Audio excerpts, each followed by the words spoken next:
Hi viewers, welcome to our channel. ప్రస్తుతం మనతో పాటు ఇమ్మంది రామారావు గారు సీనియర్ జర్నలిస్ట్ ఉన్నారు. వారితో ఒకసారి మాట్లాడదాం. సార్ నమస్కారం. సార్ నమస్తే అండి.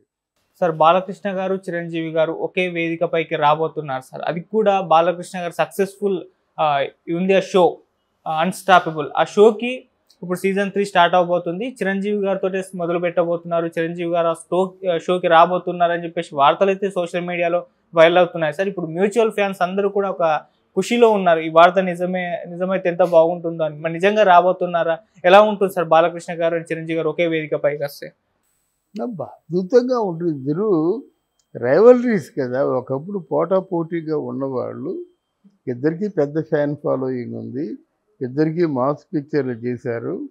ప్రధానంగా ఇందులో ఆలోచించుకోవాల్సిన విషయం అంటే, ఆహా ఆ ఛానల్లో చిరంజీవి రాలేనందుకే ఇవన్నీ పుట్టాయి. ఎందుకు చిరంజీవి రాలేదు? వీళ్ళిద్దరి మధ్య ఏమిటి అంత డిస్టెన్సు? వాడు బాలకృష్ణతో ఈ షో చేయించడంలో ఆంతర్యం ఏంటి? ఆయన మండాలన ఇలాంటి 100,000 ఊహాగానాలు ఇప్పటికీ అలాగ తెరలేపుతూనే ఉన్నాయి. దానికి గండి కొడుతూ చిరంజీవి రావడం అన్నది అన్స్టాపబుల్కి మంచిది ఒక కారణం. రెండో కారణం ఏంటంటే, ఇంతవరకు వాళ్ళ జీవన ప్రయాణం ఎలాగున్నప్పుడు కూడా ఇప్పుడు ఆల్మోస్ట్ పవన్ కళ్యాణ్ నారావారి కుటుంబంలో ఒక సభ్యుడు అయిపోయాడు. పవన్ కళ్యాణ్ నారా చంద్రబాబు నాయుడికి పెద్ద కొడుకు అయ్యాడు మనసా వాచ. తర్వాత ఏంటంటే, తమ్ముడిని అంతగా ఎంకరేజ్ చేసినటువంటి ఆ పార్టీతో కానీ ఆ కుటుంబ సభ్యులతో కానీ ప్రేమగా ఉంటాడు. మనం ఎప్పుడు కలుసుకున్నా వాళ్ళిద్దరూ ప్రేమగా కలుసుకుంటున్నారు. నిన్నటి స్టాటిస్టిక్స్ వేరు, ఈరోజు స్టాటిస్టిక్స్ వేరు. ఈరోజు చుట్టూ ఆంధ్రప్రదేశ్ అంతా గుప్పెట్లో ఉందండి. ఆంధ్రప్రదేశాన్ని బాగు చేస్తున్నారు. వాళ్ళ తమ్ముడు చెడ్డ పేరేమీ లేదు. ఈరోజు తమ్ముడే నెంబర్ 1 అంటున్నారు. అంటే ఇంత వైభవం ఎలా వస్తుంది? అది తన జీవితంలో సాధించలేనిది తమ్ముడు సాధించి చూపించాడు కదా. చూపించడమే కాకుండా తమ్ముడికి తన పట్ల ఎంత భక్తి ఉందో మొత్తం లక్షలాది మంది చూస్తుండగా అన్నగారి కాలు మీద పడి తన ప్రేమను తెలియపరుచుకున్నాడు కదా. అలాగే ఒక ఇండియాకి ప్రైమ్ మినిస్టర్ లాంటి వాడిని తన ఫ్రెండ్ని తీసుకెళ్ళి పరిచయం చేశారంటే, ఆ రోజు చిరంజీవి గారి తన కళ్ళల్లో కన్నీళ్ళు, తర్వాత ఆపుకోలేక పవన్ కళ్యాణ్ బొగ్గ పట్టుకొని చిదిమాడు ప్రేమగా. అంటే ఇటువంటి అనుబంధానికి మూలం ఏంటంటే కూటమి రావడమే కదా. కూటమిలో పెద్ద పార్టీ సింహభాగం ఎవరిదంటే నారా చంద్రబాబు నాయుడుది. అంటే ఈ కూటమి విజయానికి సారథ్యం ఆయనే వహిస్తాడు, తర్వాత తమ్ముడు వహిస్తాడు.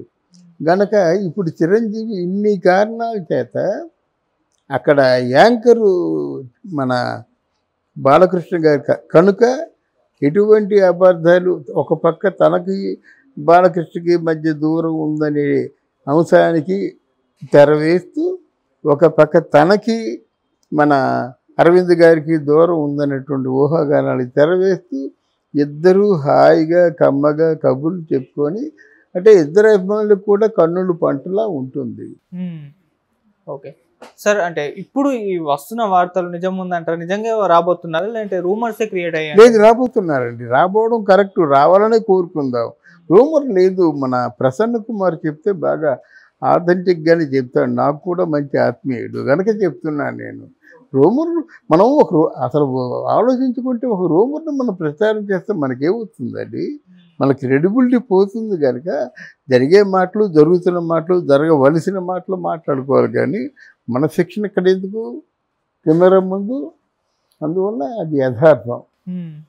సరే, ఇక అదే ఎలాగో బాలకృష్ణ గారు అండ్ చిరంజీవి గారు సెప్టెంబర్ 1న 50 సంవత్సరాలు పూర్తి చేసుకున్నారు కదా నట జర్నీ గురించి.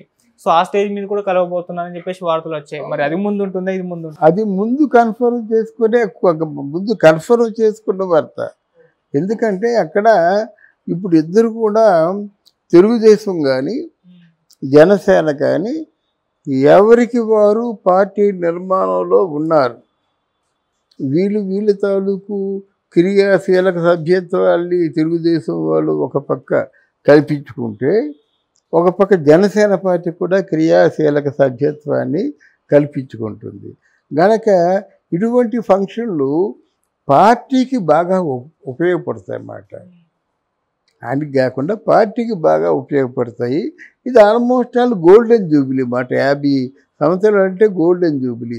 గోల్డెన్ జూబిలీకి చిరంజీవి గారి కాకుండా మంచి మంచి గెస్టులు పిలిస్తే వస్తారు. ఇది చారిత్రాత్మకంగా నిలిచే ఘట్టం. దీని తర్వాత ఉంటాము. అది ముందు తరాల గురించి, ముందు సంవత్సరాల గురించి మనం ఊహించకూడదు. ఇప్పటికీ 50 ఏళ్ళు ఇండస్ట్రీలో సక్సెస్ఫుల్గా నిలబడ్డాడు. ఇప్పటికీ హీరో వేషాలు వేస్తున్నాడు. ఇదే ప్రయాణం సూక్ష్మంగాను. అంతే. దానికి ఎన్టీ రామారావు గారి తాలూకు ప్రతిష్టని కూడా నిలబెట్టాడు కనుక ఆ గత అంటే స్వర్గీయ ఎన్టీ రామారావు గారిని స్మృతిలోకి తెచ్చుకుంటూ ఈ సంబరం మొత్తం ఇండస్ట్రీ అంతా చేసుకోవాలి. నేను అదే చెప్తున్నాను. ఈవెంట్ అంటూ మీకు అవైల్ అయినట్టయితే, మీకు అందుబాటులో ఒక ఈవెంట్ ఉంటే సంబరాలు చేసుకోవడం అవసరం. తెలుగు ఇండస్ట్రీకి ఎవరింట్లో వాళ్ళే ఉంటున్నారు. ఇప్పుడు థియేటర్కి వెళ్ళడం మానేసి ఓటీటీ వచ్చిన తర్వాత ఇంట్లోనే సినిమాలు చూస్తున్నారు. అలా కాకుండా మనకు మద్రాసులో ఉన్నప్పుడు సక్సెస్ మీట్ కానీ, ప్రెస్ మీట్ కానీ, లేకపోతే ఏదైనా ఆ ఫంక్షన్లు జరిగితే ఎంత బాగుండేదండి. మన దాని పేరు తాజ్ కోరమండలు కానీ, పామ్గురు హోటల్ కానీ, పామ్గురువులు ఎక్కువ జరిగాయి. అంటే ఎక్కువగా జరిగాయి.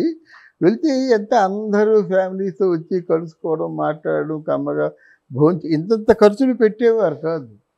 అయినా సరే వాళ్ళకి ఎందుకంటే భద్రతలో ఉంటాం కదా తెలుగు వాళ్ళందరూ.